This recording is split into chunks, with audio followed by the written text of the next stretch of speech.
안녕하세요. 저는 서울에 혼자 살고 있는 돌싱 30대 남자입니다. 여러분들에게는 첫사랑의 기억이 어떻게 남아있나요? 다시 생각해도 설레고 아련하고 그리운 기억으로 남아있으신가요? 남자는 생각만 해도 설레는 첫사랑을 죽을 때까지 못 잊는다고 하던데 저는 다른 의미로 첫사랑을 죽을 때까지 못 잊을 것 같아요.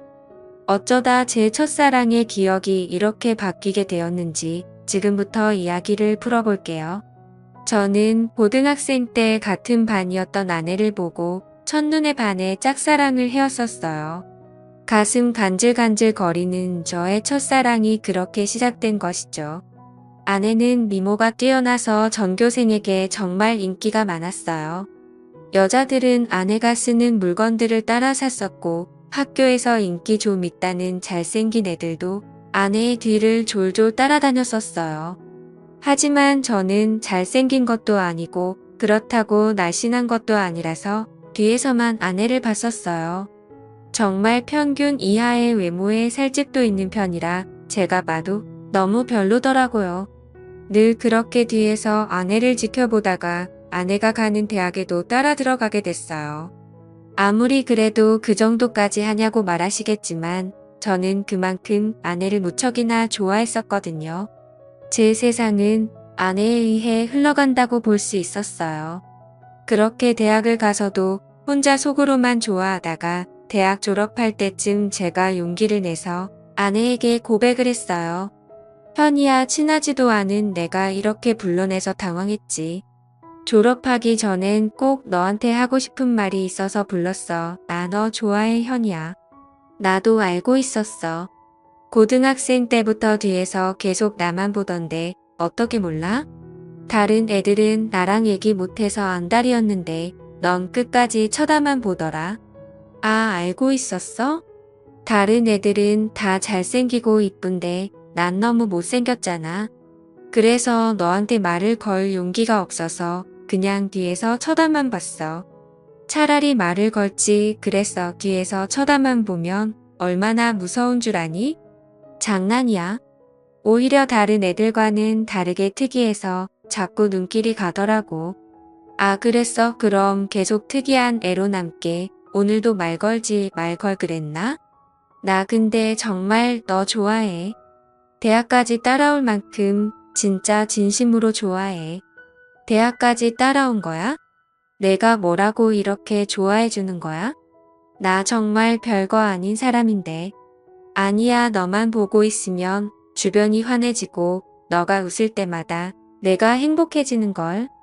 이젠 졸업 앞두고 마지막이라고 생각하고 말한 거야. 부담 가지지 마. 대답 안 해줘도 돼. 왜? 난 대답하고 싶은데. 원래 고백은 대답 들으려고 하는 거 아닌가? 나는 좋아, 우리 한번 만나보자. 아직 어리니까 가볍게 만나보고 아니면 그때 헤어지면 되지. 저는 인생은 믿져봐야 본전이라는 생각에 당연히 찰 것이라고 예상하고 고백한 것인데 예상 밖으로 아내는 활짝 웃으면서 저를 받아주더라고요. 그렇게 저희는 얼떨결에 연애를 하게 되었어요. 남들과 똑같이 데이트도 하고 사랑을 나누었죠. 아내 주변에서는 도대체 저를 왜 만나냐고 했었는데 그냥 웃기만 하더라고요. 저는 이유가 뭐든 지금 아내와 사귀고 있다는 자체가 행복해서 아무런 상관이 없었어요. 그리고 졸업을 하고 저는 운 좋게 대기업에 취업을 하게 되었어요. 아내도 대기업에 계속 이력서를 넣어보는데 서류 전형은 대부분 합격을 하는데 저보다 자격증이 많이 부족해서 그런지 최종 면접에서 항상 떨어지더라고요. 결국은 대기업은 포기하고 중소기업에 취직을 하게 되었죠. 위로가 전혀 안 되겠지만 그래도 아내에게 취직 축하한다고 맛있는 것도 사주고 아내가 평소 갖고 싶어 했던 지갑도 축하 선물로 사줬습니다. 아내는 저의 응원을 받고 힘을 내서 열심히 회사를 다녔어요. 제가 어느 정도 직급이 올라갔을 때 아내에게 결혼을 하자고 했어요.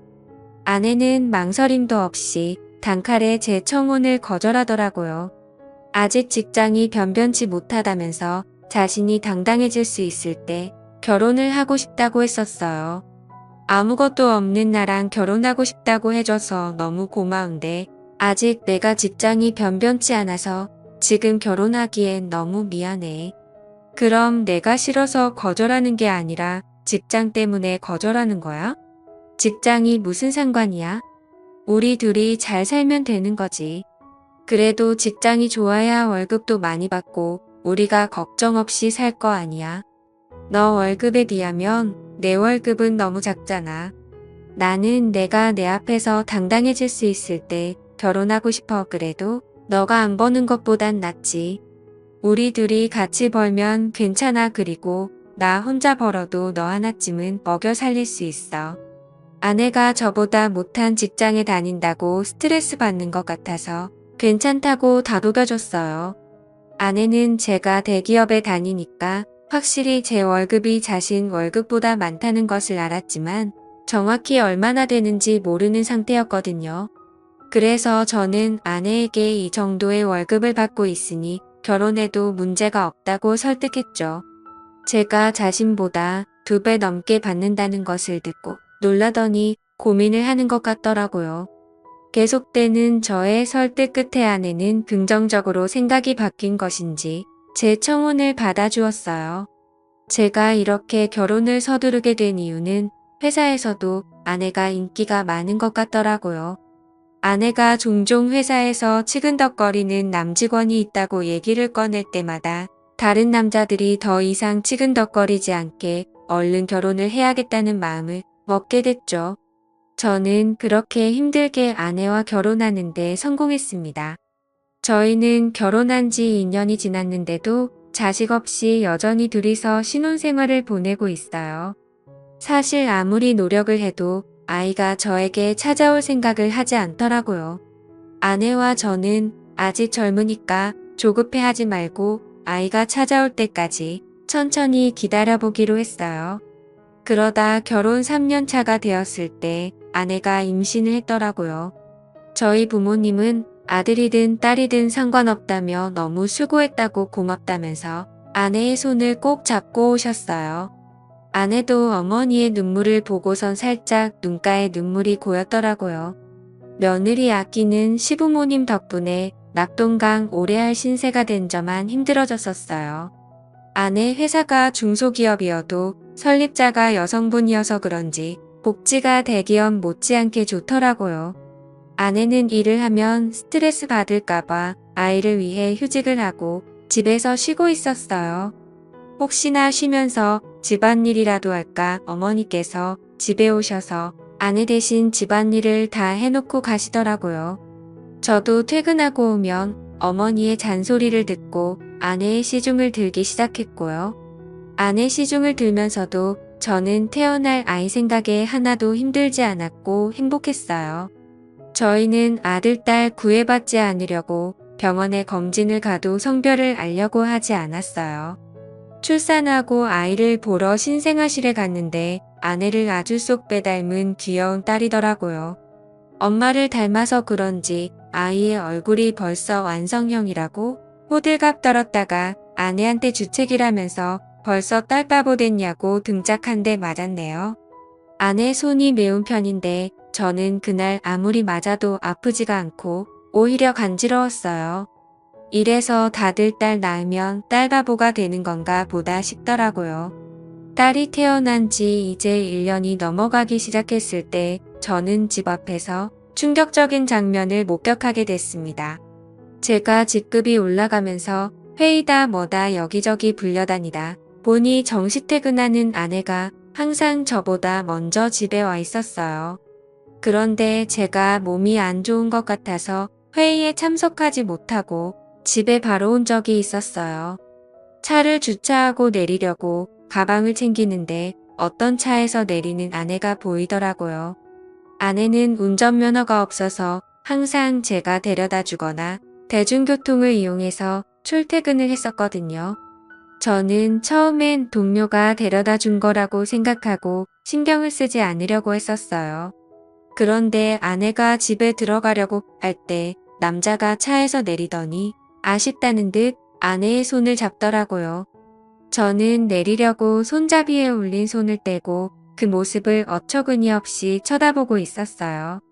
아내는 남자를 보면서 웃고 있고 남자는 잡은 손을 앙탈 부리듯이 흔들고 난리도 아니더라고요.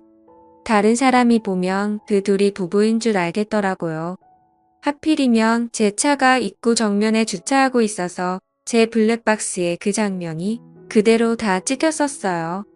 저는 차 안에서 나오지 않고 아내가 들어간 후에도 그 장면만 계속 돌려보고 있었어요. 잘못 생각한 거라고 현실을 부정하려 했지만 보면 볼수록 외도가 맞는 것 같아서 화가 나더라고요.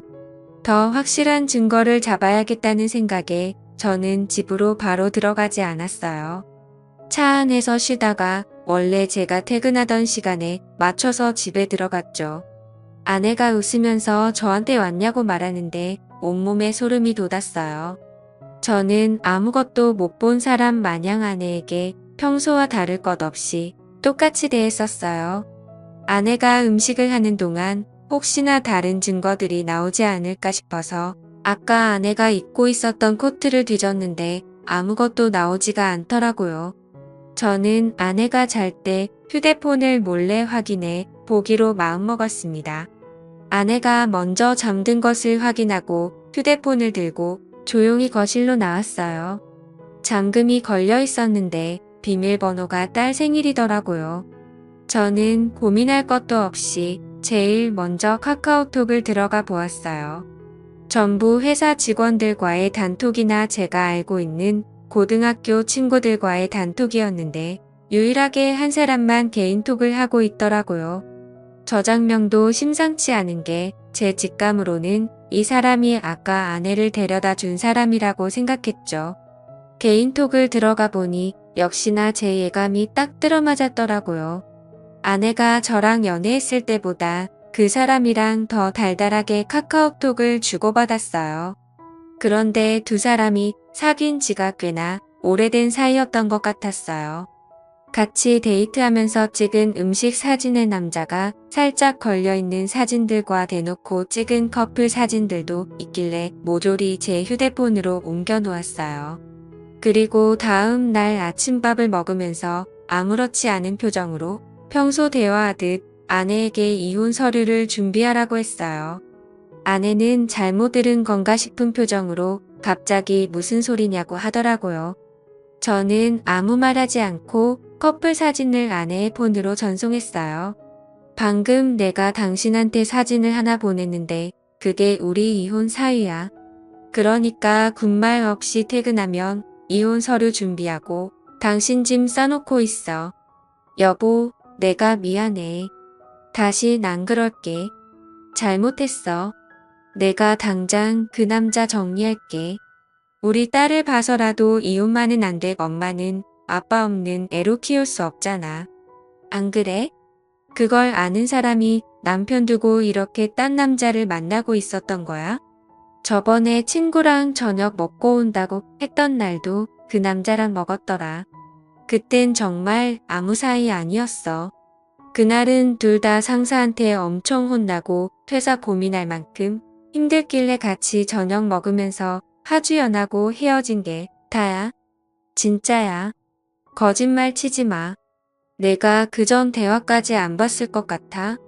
내가 사진만 대충 본 줄 아는 거냐고. 대화 내용까지 다 봤는데 왜 거짓말 치는 거야? 나도 모르겠어. 이렇게 거짓말해서라도 당신 잡고 싶었나 봐. 내가 잘못했어. 나를 욕해도 좋아. 그런데 이혼만은 절대 안 돼, 여보. 그래? 그럼 지금 그 놈이랑 당장 헤어져. 그렇지 않으면 난 무슨 짓 할지 몰라. 당신 회사에 불륜 증거 다 뿌리고 이혼할 수도 있어. 아내는 회사에 불륜 사실을 알리겠다고 하니 당장 그 남자에게 전화해서 이별을 통보하더라고요. 그리고 며칠 뒤 아내한테 들은 얘기인데 아내와 헤어지고 그 남자는 이직을 했다더라고요. 아내로 이직했는지는 모르고 남자가 휴대폰 번호를 바꿔버려서 만약에 다시 만나고 싶다고 한들 만날 수 없는 상황이라고 확실히 관계가 끝났다는 것을 말해줬어요. 저는 제가 있는 앞에서 이별을 통보했던 아내라 저 말을 의심조차 하지 않고 믿었던 것 같아요. 조금이라도 의심해보고 제가 직접 알아봤어야 할 내용이었는데 말이에요. 그리고 저희는 다시 예전 신혼 때처럼 관계 회복에 성공했어요. 아내가 미안했는지 그 사건 이후로 제게 과하다시피 너무 잘해주더라고요. 그 행동도 의심해봤어야 했는데 말이에요. 그 사이에 귀여운 딸이 저희에게 한 번 더 찾아왔어요. 이번에도 아내를 쏙 빼닮아 너무 이쁘더라고요. 어쩜 두 딸 모두 좋은 유전자만 받고 태어난 건지 눈에 넣어도 안 아플 지경이었어요. 제가 한동안 딸 보는 재미가 얼마나 쏠쏠했는지 몰라요. 주위 사람들한테 요즘 딸 보는 맛에 산다고 말하고 다닐 정도였어요. 요즘은 아들보다 딸이 더 좋다고 하던데 딸들을 보고 있으니 왜 그런 말을 하는지 알 것 같았어요. 어찌나 애교도 많고 저를 보고 방긋방긋 자르던지 나중에 커서 딸이 결혼한다고 하면 정말 대성통곡할 것 같았어요. 저는 영원히 제 딸들을 옆에 끼고 살 수 있을 줄만 알았어요. 그날만 아니었다면 말이죠. 제가 중요한 프로젝트를 맡고 있어서 잠을 제대로 못 잔 적이 있었어요. 평일엔 프로젝트 때문에 주말엔 딸들 보느라 피로가 누적이 되었던지 그날은 정말 낮잠을 안 자면 제가 과로사할 수도 있겠다는 생각이 들더라고요. 웬만하면 아이들을 봐주려고 했는데 도저히 못 버티겠어서 정말 오랜만에 주말에 잠시 낮잠을 잤었어요.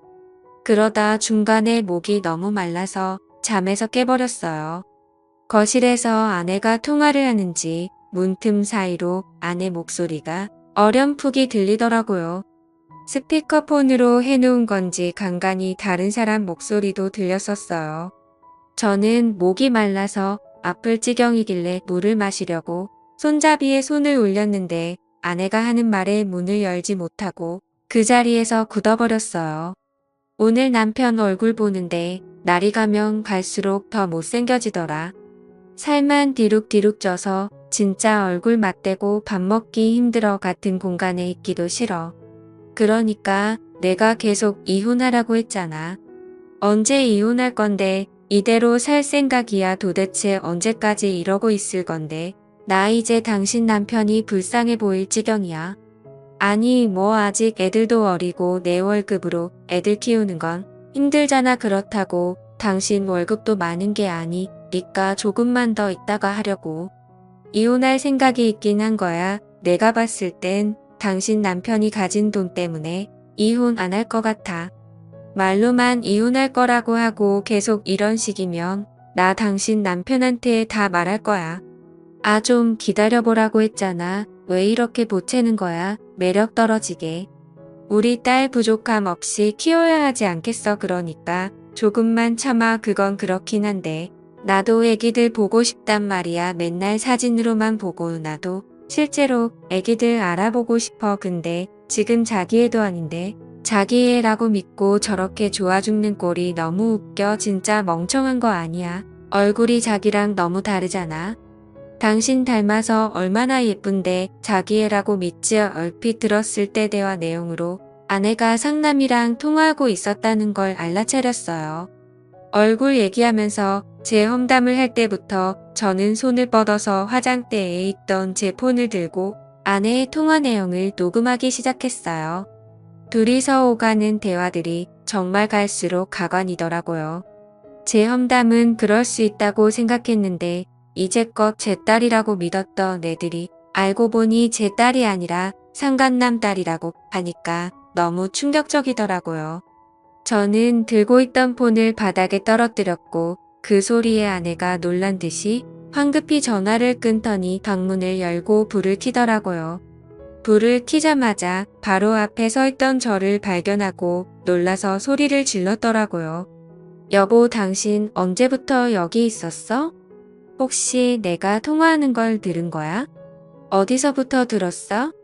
다 들었어. 너 당장 내 집에서 나가. 더 이상 내 목소리 듣고 싶지 않으니까. 아무 말 하지 말고 지금 조용히 그대로 문 열고 나가. 여보, 이거 오해야. 내 말 좀 들어봐. 당신이 지금 어디서부터 뭘 들었든 다 오해야. 그러니까 이거 드라마 얘기야. 내가 요즘 보는 막장 드라마 있는데 그 얘기하는 거였어. 내가 방금 분명히 당신 목소리 듣고 싶지 않다고 말했을 텐데. 나가 안 나가 못 나가겠으면 내가 나가게 만들어줘. 아이들 데리고 당장 나가. 여보, 내가 정말 미안해. 나 여기서 절대 못 나가. 한 발자국도 안 나갈 거야. 여기서 나가면 정말 갈 곳이 없어. 그러니까 제발 한 번만 봐줘. 괜히 입만 아프게 더 말할 필요 없고 여기 있는 물건들 다 내 돈으로 산 거니까 그대로 두고 귀찮게 짐 쌀 필요 없이 몸만 나가면 되겠네. 아이들 데리고 나가. 아내는 계속 나갈 수 없다면서 제 바지가랑이를 잡고 늘어지더라고요. 우리가 싸우는 소리에 놀란 애들도 울고 물고 난리가 났었어요. 제 애가 아니라는 말을 들으니 더 이상 애들이 울든 말든 달래주고 싶지가 않았어요. 아이 용품은 우리 집에 둬봤자 필요가 없으니 대충 애들 짐만 챙겨서 아내 손에 쥐어줬어요. 아내는 제가 쥐어진 가방을 던지고 못 간다면서 바닥에 들어 놓더라고요. 제가 경찰에 전화하는 신용을 하니 아이들을 데리고 나갔어요. 알고 보니 아내는 전에 저한테 들었던 그 상간남과 계속 만나고 있었더라고요. 저번에 헤어졌다는 말도 거짓말이었고 일찍을 했다는 말도 전부 거짓말이었어요. 그렇게 저를 속이고 둘은 뒤에서 만남을 이어갔던 거예요. 아내의 자식이라고 믿었던 딸들도 그 남자와 아내 사이에서 낳은 딸들이었던 거죠. 지금까지 저와 자신 사이에 아이를 낳고 싶지 않아서 피임약을 복용하고 있었더라고요. 아내는 상간남이 가진 게 쥐뿔도 없었는데 단지 얼굴 하나만 보고 만난 것이었어요. 저랑은 그저 돈을 많이 버니까 돈 때문에 계속 만나다가 결혼까지 하게 된 것이었죠. 아내는 모든 사실을 알고 바로 변호사 선임해서 이혼소송과 상간남 소송을 했어요. 아내와 상간남은 제게 당장 줄 돈이 없다고 미안하다고 빌더라고요. 여보, 내가 잘못했어. 당신이 이혼하라면 이혼해줄게. 우리 소송까지는 하지 말자. 그래도 같이 살아온 세월이 있는데 합의 이혼으로 끝내면 안 될까? 정말 죄송합니다. 용서받지 못할 짓 한 거 알아요. 그치만 소송만은 하지 말아주세요. 모아둔 돈도 없어서 당장 위자료 줄 돈이 없어요. 이렇게 부탁드립니다. 이렇게 될 거라고 예상을 못했나 봐요. 제가 저번에도 용서하고 넘어가 주니까 이번에도 사과하면 그냥 넘어갈 줄 알았어요. 저 절대 고소 취할 생각 없습니다. 아내가 외도한 게 이번이 처음이도 아니고 심지어 똑같은 남자랑 다시 외도를 했는데 저는 너무 괘씸해서 그 둘을 선처해줄 마음이 전혀 없었어요. 결국 둘은 저한테 줄 위자료가 없어서 사채까지 써서 줬더라고요. 매달 정확하게 들어오는 월급 받고 사채를 쓴 모양인데 제가 가만히 있을 리 없었죠. 저는 불륜 증거들을 아내 회사에 뿌리기 시작했어요. 회사 내 커뮤니티에 익명으로 녹음본과 함께 글도 올렸고 팩스로 커플 사진들도 보내고 제가 할 수 있는 건 다 했었어요. 결국 아내와 상간남은 회사에서 질타를 받으며 그대로 쫓겨났습니다. 그리고 현재까지도 빚쟁이들을 피해 도망 다니고 있는 것 같더라고요. 그러게 처음 제가 용서하고 넘어가 줬을 때 정신을 차렸어야 했는데 자기 발등 자기가 찍는 짓을 왜 안 하십니까? 저는 정말 죽을 때까지도 이 일을 절대 못 잊을 것 같아요. 다시는 결혼할 생각도 그렇다고 연애를 할 생각도 전혀 없어요. 저는 이렇게 혼자서 걱정 없이 사는 것도 괜찮을 것 같다는 생각을 해요. 오히려 부양할 가족이 없으니 마음이 더 편해졌어요. 저희 어머니는 아직도 집사람이 바람펴서 유인한 줄 모르고 계세요. 나이도 많으신데 혹시나 충격에 쓰러지실까봐 영원히 제 가슴에만 묻어두려고 합니다. 여러분들은 첫사랑의 기억이 꼭 이쁘게 남아 있었으면 좋겠네요. 지금까지 제 이야기 들어주신 모든 분들께 감사합니다. 모두 가족들과 행복하고 따뜻한 겨울 보내시길 바랍니다.